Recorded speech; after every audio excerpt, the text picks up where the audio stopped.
नमस्कार। Byju's exam prep IAS Hindi में आपका स्वागत है। प्रस्तुत है दैनिक समाचार विश्लेषण। सत्र को प्रारंभ करने से पूर्व एक महत्वपूर्ण उद्घोषणा।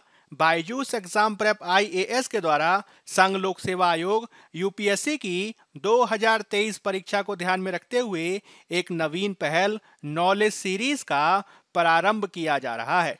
यह नॉलेज सीरीज 6 जून 2022 से शुरू होगी।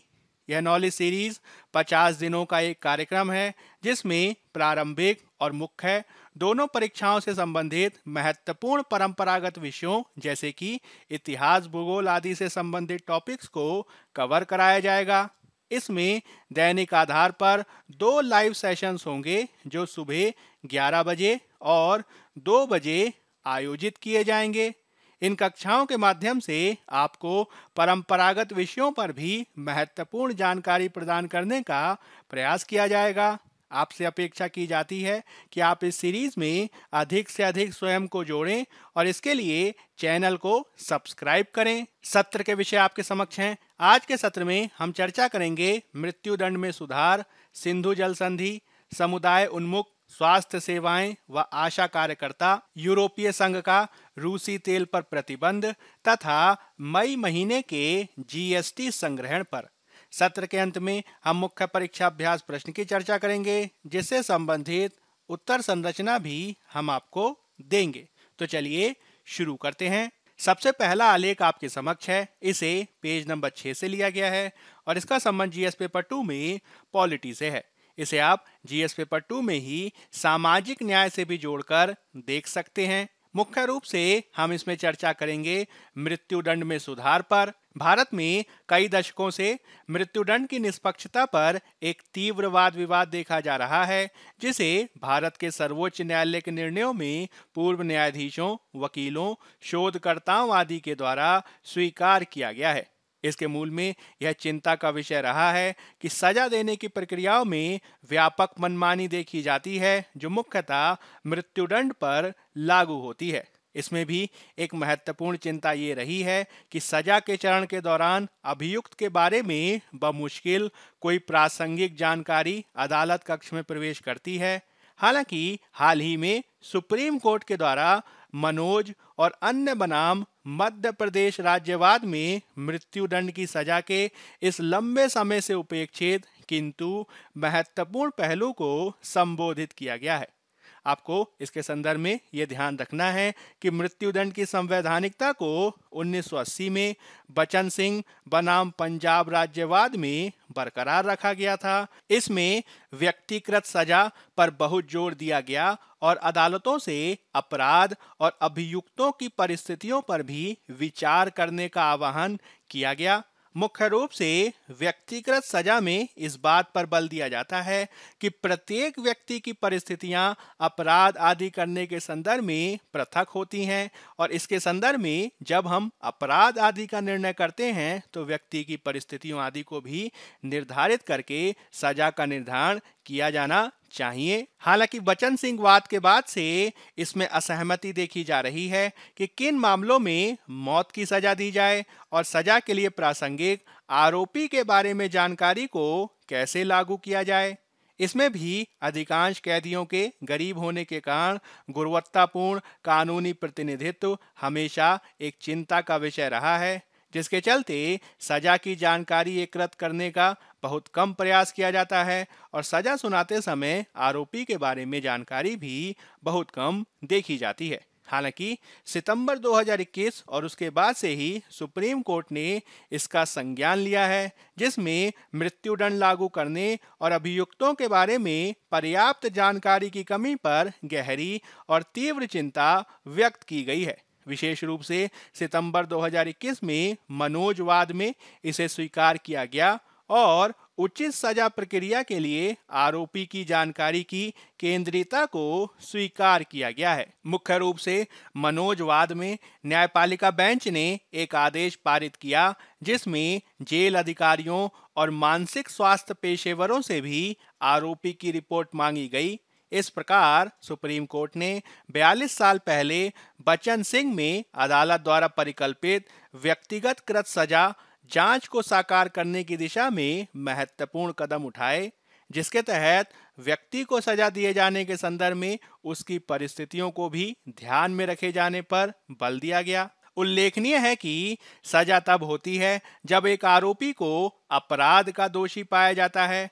यहाँ आरोपियों की परिस्थितियों पर विचार किया जाता है। इसके लिए एक व्यापक जांच की आवश्यकता होती है, जिसमें आपराधिक कारकों की समकालीन समझ, पिछले सामाजिक इतिहास, व्यवहार और आरोपी के जीवन की परिस्थितियों का विश्लेषण करने पर बल दिया जाता है, क्योंकि मानव व्यवहार व्यक्तिगत और पर्यावरणीय कारकों के जटिल पारस्परिक क्रिया का एक उत्पाद देखा जाता है। हाल में ऐसी सूचनाओं को सामने लाने के लिए न्यायपालिका के द्वारा भी महत्वपूर्ण प्रयास किया गया है। विशेष रूप से मनोजवाद में सुप्रीम कोर्ट का फैसला दो कारणों से महत्वपूर्ण है। पहला, यह साक्ष्य आधारित जांच की ओर एक बदलाव की ओर इशारा करता है, जिसमें कई तरीके के विशेषज्ञों से राय और रिपोर्ट आमंत्रित की जाती है। दूसरा, इसमें रिपोर्टों के आधार पर आरोपी की सामाजिक आर्थिक स्थिति, शिक्षा, पारिवारिक पृष्ठभूमि और जेल में कैदी के आचरण जैसे अपराध के बाद के विवरण आदि पर भी बल दिए जाने की बात की जाती है। इस प्रकार के कारक किसी व्यक्ति की जीवन परिस्थितियों से संबंधित होते हैं, जो सजा निर्धारित करने में मदद कर सकते हैं। वास्तव में इन कारकों को समझकर ही अंतिम निर्णय लिया जा सकता है। इसके संदर्भ में जीवन इतिहास दृष्टिकोण भी महत्व रखता है, जो एक ऐसा ढांचा प्रदान करता है जो किसी व्यक्ति की जीवन परिस्थितियों को आपस में जुड़ा हुआ देखने में सक्षम बनाता है। इसमें व्यक्ति की सामाजिक आर्थिक स्थितियों को ध्यान में रखते हुए मृत्युदंड जैसे मामलों में अंतिम निर्णय किए जाने में मदद मिलती है। इसमें इस बात को ध्यान में रखा जाता है कि किस प्रकार से गरीबी किसी विशेष व्यक्ति की आवास, शिक्षा और स्वास्थ्य देखभाल तक पहुंच को प्रभावित कर सकती है, जो बाद में उनके जीवन विकल्पों को प्रभावित करती है और आकार दे सकती है। मनोजवाद में ही सुप्रीम कोर्ट ने निर्धारित किया कि प्रारंभिक पारिवारिक पृष्ठभूमि जैसी जानकारी जो हिंसा या उपेक्षा के इतिहास को सामने लाती है, वह व्यक्ति के आगे के जीवन में महत्वपूर्ण भूमिका निभाती है।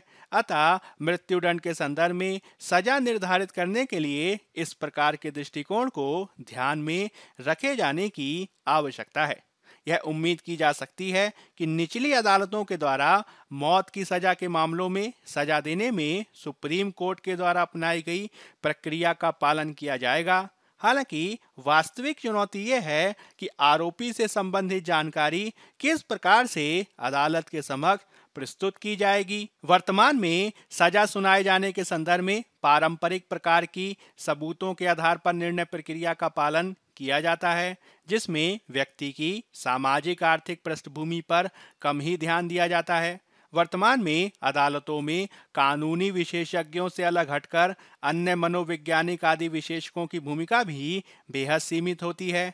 अतः बेहद आवश्यक है कि हम न्यायिक प्रणाली में परिस्थिति जन्य जैसे साक्ष्यों की भूमिका को भी ध्यान में रखें और इसके संदर्भ में न्यायपालिका के द्वारा अंतिम निर्णय लिए जाते समय कार्य किया जाए। इस प्रकार से यह जरूर कहा जा सकता है कि मनोजवाद का निर्णय वास्तव में अधिक सार्थक और सूचित सजा जांच की दिशा में एक सकारात्मक कदम है। हालांकि इसके संदर्भ में प्रक्रियात्मक निष्पक्षता सुनिश्चित करने हेतु निचली अदालतों में और भी कार्य किए जाने की आवश्यकता है। अब हम बात कर लेते हैं पेज नंबर 9 में दिए गए एक अन्य आलेख की, जिसका संबंध जीएस पेपर 2 में आईआर से है। इसमें हम मुख्य रूप से बात करेंगे सिंधु जल संधि पर। भारत पाकिस्तान स्थायी सिंधु आयोग की 118वीं बैठक हाल ही में हुई। आयोग सिंधु जल संधि के तहत बनाया गया है। जब बात की जाती है सिंधु जल संधि की, तो इस पर 1960 में पूर्व प्रधानमंत्री जवाहरलाल नेहरू और पाकिस्तान के तत्कालीन राष्ट्रपति अयूब खान के द्वारा हस्ताक्षर किए गए थे। इसने भारत के विभाजन के बाद सिंधु बेसिन में बहने वाली 6 नदियों पर नियंत्रण को चिन्हित किया। संधि के प्रावधानों का पालन करने वाले एक जिम्मेदार राष्ट्र के रूप में भारत की भूमिका उल्लेखनीय रही है। हालांकि हाल ही में भारत पर इस पर पुनर्विचार करने का दबाव है कि वह किस हद तक प्रावधानों के लिए प्रतिबद्ध रह सकता है, क्योंकि पाकिस्तान के साथ भारत के समग्र राजनीतिक संबंध अच्छे नहीं देखे गए हैं।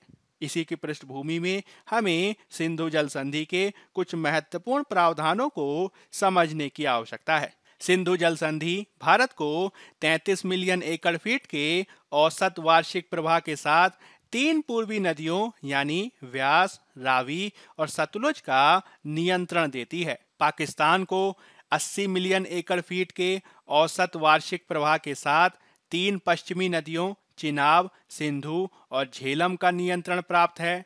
यह संधि भारत को सिंधु नदी प्रणाली से पानी का 20% और शेष 80% पाकिस्तान को प्रदान करती है।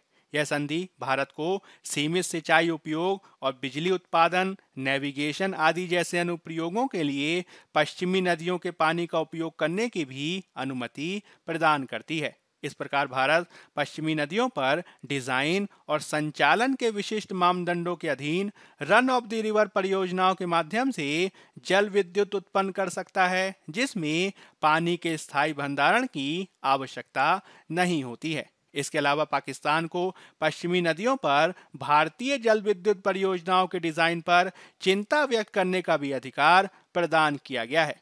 संधि ने भारत को पश्चिमी नदियों पर न्यूनतम भंडारण स्तर की भी अनुमति प्रदान की है, जिसका अर्थ है कि भारत संरक्षण और बाढ़ भंडारण उद्देश्यों के लिए लगभग 3.75 मिलियन एकड़ फीट पानी तक स्टोर कर सकता है। इसमें जल बंटवारे में उत्पन्न होने वाले किसी भी विवाद को हल करने के लिए एक स्थायी सिंधु आयोग की भी स्थापना की गई है। आयोग के कार्यों में नदियों पर सूचनाओं का आदान प्रदान, निरंतर सहयोग और संघर्ष समाधान के लिए पहले पड़ाव के रूप में एक मंच के रूप में कार्य करना भी शामिल है। आप इस चित्र में सिंधु नदी बेसिन को देख सकते हैं। इसमें पूर्वी नदियों यानी सतलज, रावी और ब्यास के जल पर नियंत्रण भारत को दिया गया है। वहीं पश्चिमी नदियों जैसे कि सिंधु, झेलम और चिनाब के संदर्भ में जल पर नियंत्रण पाकिस्तान को दिया गया है। सिंधु नदी बेसिन में कुल क्षेत्रफल लगभग 11.65 लाख वर्ग किलोमीटर है, जो 47% पाकिस्तान में, 39% भारत में, 8% चीन में और 6% अफगानिस्तान में अवस्थित है। इस प्रकार से सिंधु नदी बेसिन एक अंतर्राष्ट्रीय नदी बेसिन है, जिसका अंतर्राष्ट्रीय महत्व है। हालांकि सिंधु जल संधि के इतने लंबे समय तक सफलतापूर्वक कार्य किए जाने के बावजूद इस पर फिर से बातचीत करने का आह्वान किया जाता देखा जा सकता है। इसके पीछे कई कारण हैं। सबसे पहले तो इस बात पर बल दिया जाता है कि किस प्रकार से इस संधि में पानी के एक असमान बंटवारे को किया गया है, जिसके तहत पाकिस्तान को सिंधु बेसिन के पानी का लगभग 80% आवंटित किया गया है, जिसे विशेषज्ञों ने सबसे उदार प्रकार के जल बंटवारे की संधि को करार दिया है। यह दुनिया का एकमात्र जल बंटवारा समझौता है जो ऊपरी तटवर्ती राज्य भारत को डाउन स्ट्रीम राज्य पाकिस्तान के हितों को ध्यान में रखने के लिए मजबूर करता है। दूसरा, यह भारत को पश्चिमी नदियों पर कोई भंडारण प्रणाली बनाने से रोकता है। भले ही संधि में कहा गया है कि कुछ असाधारण परिस्थितियों में भंडारण प्रणालियों का निर्माण किया जा सकता है, किंतु पाकिस्तान जानबूझकर इस तरीके के किसी भी प्रयास को रोक देता है। संधि की व्यापक तकनीकी प्रकृति पाकिस्तान को वैध भारतीय परियोजनाओं को भी रोकने की अनुमति प्रदान कर देती है। तीसरा, जलवायु परिवर्तन से बेसिन का आकार और आयतन भी लगातार बदल रहा है और ये परिवर्तन भविष्य में और तेज हो सकता है। इसमें उच्च तीव्रता वाली वर्षा के साथ साथ अल्प वर्षा के लंबे खंड भी देखे जा सकते हैं। हिमनदों के पिघलने से पानी का प्रवाह अधिक होगा। सिंधु बेसिन में ग्लेशियरों का योगदान गंगा या ब्रह्मपुत्र घाटियों की तुलना में अधिक है। अतः प्रवाह की स्थिति में बदलाव को परिस्थितियों में बदलाव के रूप में वर्गीकृत किया जा सकता है, जो भविष्य में पुनः बातचीत या संधि समाप्ति को उचित ठहरा सकता है। यहाँ पर यह भी प्रश्न उठता है कि क्या भारत सिंधु जल संधि को एक तरफा आधार पर खारिज कर सकता है। आपको ध्यान देना है कि सिंधु जल संधि के प्रावधान इस प्रकार के एक तरफा संधि समाप्ति की अनुमति नहीं देते। इसके अलावा संधि के कानून पर वियना कन्वेंशन 1969 में यह प्रावधान है कि संधि के समापन के समय परिस्थितियों में मौलिक परिवर्तन जिसका पक्षकारों को पूर्वाभास नहीं हो वह संधि की समाप्ति के लिए वैध आधार नहीं हो सकता है। यानी अगर ये तर्क दिया जाता है कि जलवायु परिवर्तन के चलते सिंधु नदी बेसिन की परिस्थितियों में मौलिक परिवर्तन हो रहा है और इस आधार पर इसको खारिज कर दिया जाए, तो ऐसा नहीं किया जा सकता है। इसके अलावा कानूनी विशेषज्ञों का तर्क है कि अगर हम आतंकी हमले को आधार बनाकर इसको समाप्त करते हैं तो वह भी इस अपवाद के अंतर्गत शामिल नहीं होता है। इसके अलावा हमें यह भी ध्यान रखना होगा कि संधि व्यवस्था की एक तरफा समाप्ति एक जिम्मेदार शक्ति के रूप में भारत की अंतर्राष्ट्रीय स्थिति को नकारात्मक रूप से प्रभावित कर सकती है, क्योंकि भारत हमेशा एक नियम आधारित अंतर्राष्ट्रीय व्यवस्था का समर्थन करता देखा जा सकता है। भारत के यह संयुक्त राष्ट्र सुरक्षा परिषद में स्थायी प्रतिनिधित्व के मामले को भी कमजोर करेगा।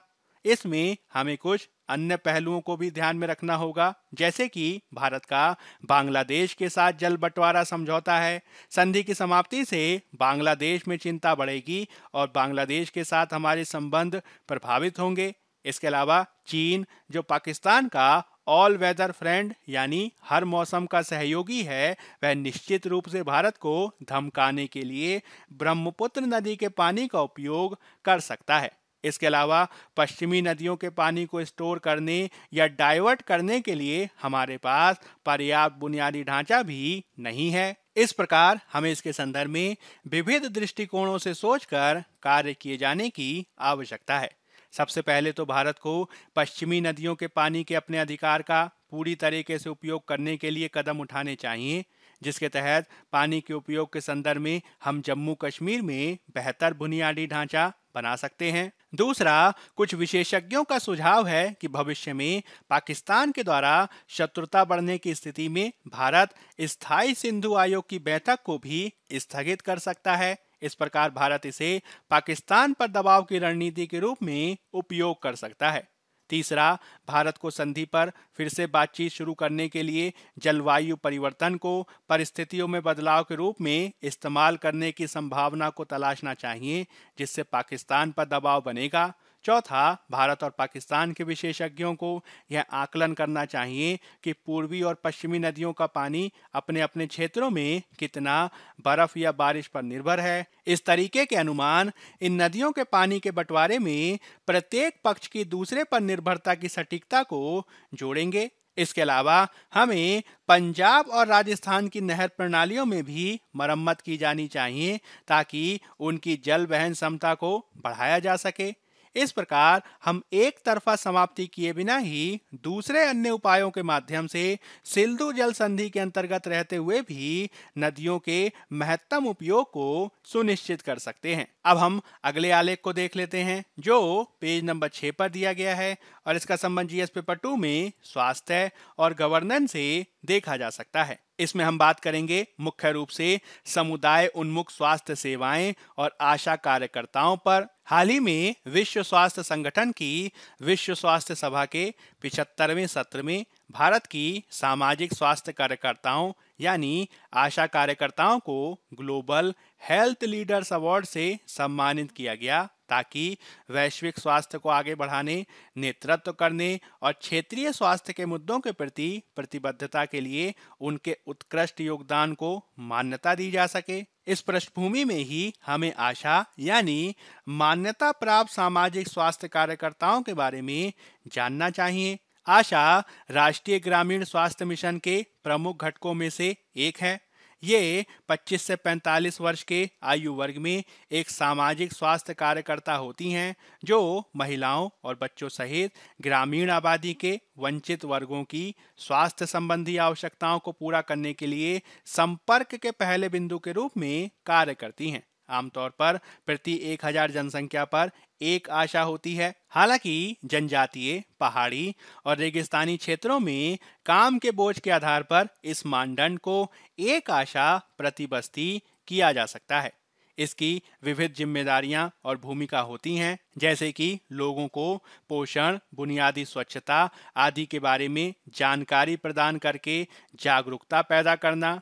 वे स्वास्थ्य सेवाओं के बारे में भी जानकारी प्रदान करती हैं और लोगों को स्वास्थ्य और परिवार कल्याण सेवाओं के समय पर उपयोग करने के लिए भी प्रोत्साहित करती हैं। इनके द्वारा सुरक्षित प्रसव के महत्व, स्तनपान, गर्भ निरोधक, टीकाकरण, बच्चे की देखभाल आदि पर भी महिलाओं को परामर्श दिया जाता है।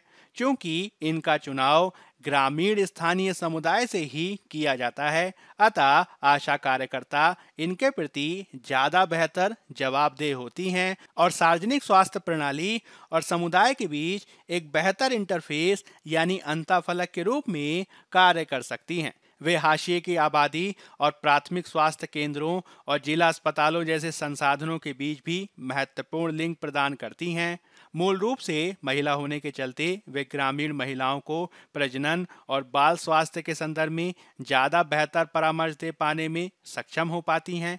इस रूप में आशा कार्यकर्ता भारत में सामुदायिक स्वास्थ्य सेवा के विकास में एक महत्वपूर्ण कड़ी हैं, जिनका और बेहतर इस्तेमाल किए जाने की आवश्यकता है। अगला आलेख आपके समक्ष है। इसे पेज नंबर 8 से लिया गया है और इसका संबंध जीएस पेपर 2 में आईआर से है।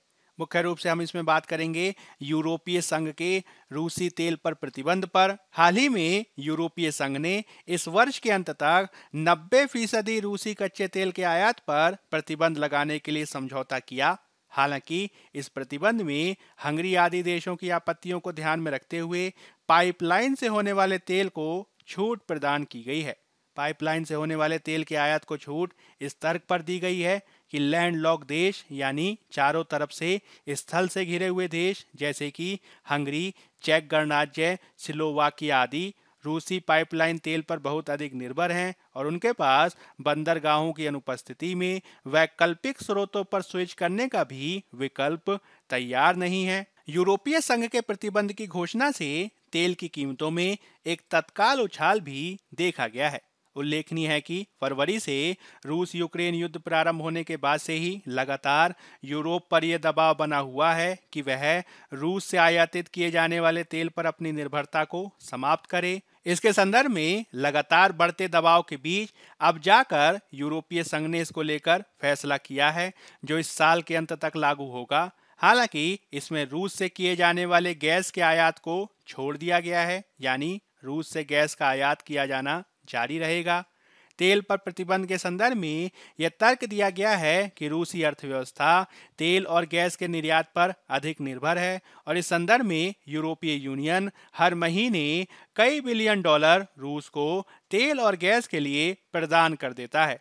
तेल पर प्रतिबंध से इसका सीधा प्रभाव रूस की अर्थव्यवस्था पर पड़ेगा, जिसके चलते रूस को अपने उत्पादन को 30 से 40% तक कम करना पड़ सकता है, जो उसे वार्षिक रूप में लगभग 10 बिलियन डॉलर के राजस्व नुकसान को दर्शा सकता है। हालांकि यूरोप में इसका प्रभाव नकारात्मक रूप में भी देखा जा सकता है, क्योंकि यदि रूस से तेल का आयात नहीं किया जाएगा तो यूरोप को दूसरे देशों पर निर्भर होना होगा। दूसरे देशों पर निर्भर होने से निश्चित ही तेल के दाम बढ़ सकते हैं। महंगा तेल खरीदने से यूरोप में मुद्रास्फीति में भी वृद्धि देखी जा सकती है, जो आगे चलकर प्रतिबंध के संदर्भ में जन समर्थन में और कमी कर सकता है। यदि हम भारत की बात करें तो भारत फिलहाल रूस से तेल लेना जारी रखेगा, क्योंकि रूस इसके संदर्भ में लगातार भारत को छूट भी प्रदान कर रहा है। इस रूप में भारत के लिए फिलहाल यह एक सुविधाजनक विकल्प है। हालांकि भविष्य में स्थितियां बदल भी सकती हैं। अब हम बात कर लेते हैं पेज नंबर 1 में दिए गए एक अन्य आलेख की, जिसका संबंध जीएस पेपर 3 में अर्थव्यवस्था से है। इसमें हम बात करेंगे मई महीने के जीएसटी संग्रहण पर। हालिया आंकड़ों के अनुसार मई महीने में भारत का सकल वस्तु और राजस्व कर राजस्व 1,41,000 करोड़ रुपए देखा गया है, जो पिछले साल के मई की तुलना में 44% अधिक है। वित्त मंत्रालय के अनुसार यह केवल चौथी बार है जब मासिक जीएसटी संग्रह ने जीएसटी की स्थापना के बाद से 1.40 लाख करोड़ का आंकड़ा पार किया है और यह मार्च 2022 के बाद से लगातार तीसरा ऐसा महीना है। मई में कुल राजस्व में से केंद्रीय जीएसटी संग्रह 25,000 करोड़ रुपए, राज्य जीएसटी संग्रह 32,000 करोड़ रुपए और एकीकृत जीएसटी संग्रह 73,345 करोड़ रुपए देखा गया है। इसमें जीएसटी मुआवजा उपकर प्रवाह, जिसका उपयोग राज्यों को पुनर्भुगतान के लिए किया जाना है, की राशि 10,502 करोड़ रुपए रही है, जिसमें माल के आयात पर एकत्र किए गए 931 करोड़ रुपए शामिल हैं। यह है अप्रैल में एकत्र किए गए 10,649 करोड़ रुपए से थोड़ा ही कम देखा जा सकता है। अर्थशास्त्रियों के अनुसार पिछले साल कम जीएसटी संग्रह के चलते इस साल अधिक जीएसटी संग्रह की प्रवृत्ति काफी उत्साहजनक है, जो अर्थव्यवस्था में वस्तुओं और सेवाओं के उत्पादन की वृद्धि को दर्शाता है। आगे चलकर भारत इसका लाभ सब्सिडी बिल और राजकोषीय घाटे की प्रतिपूर्ति में भी कर सकता है। दक्षिणी राज्यों में भी राजस्व वृद्धि देखी गई है, जिसमें तमिलनाडु ने राजस्व में 41% की वृद्धि की है। पिछले 3 महीनों में लगातार जिस प्रकार से 1,40,000 करोड़ रुपए से अधिक जीएसटी प्राप्त हुआ है, वह अर्थव्यवस्था के विकास और अन्य प्रकार के मैक्रो इकोनॉमिक संकेतकों के साथ संबंधों का एक अच्छा संकेतक है। सरकार के द्वारा कर चोरों के खिलाफ भी अभियान चलाया गया है, जिससे कर अनुपालन की संस्कृति पैदा हुई है, जो आगे चलकर भारत को और लाभ प्रदान करेगा। अब हम बात कर लेते हैं मुख्य परीक्षा अभ्यास प्रश्न पर। पहला प्रश्न है, मृत्युदंड की सजा में सुधार की चुनौतियों का परीक्षण करें। 250 शब्द, 15 अंक। दूसरा प्रश्न है, सिंधु जल संधि के महत्व का विश्लेषण करें। क्या भारत को इसे आतंकवाद के प्रायोजन के लिए पाकिस्तान के खिलाफ एक सुविधा कारक लीवरेज के रूप में इस्तेमाल करने पर विचार करना चाहिए। 250 शब्द, 15 अंक। पहले उत्तर की संरचना की भूमिका में आप भारत में मृत्युदंड की सजा का सामान्य परिचय देंगे और इसके मुख्य भाग में आप मृत्युदंड की सजा पर सुप्रीम कोर्ट की भूमिका को स्पष्ट करेंगे।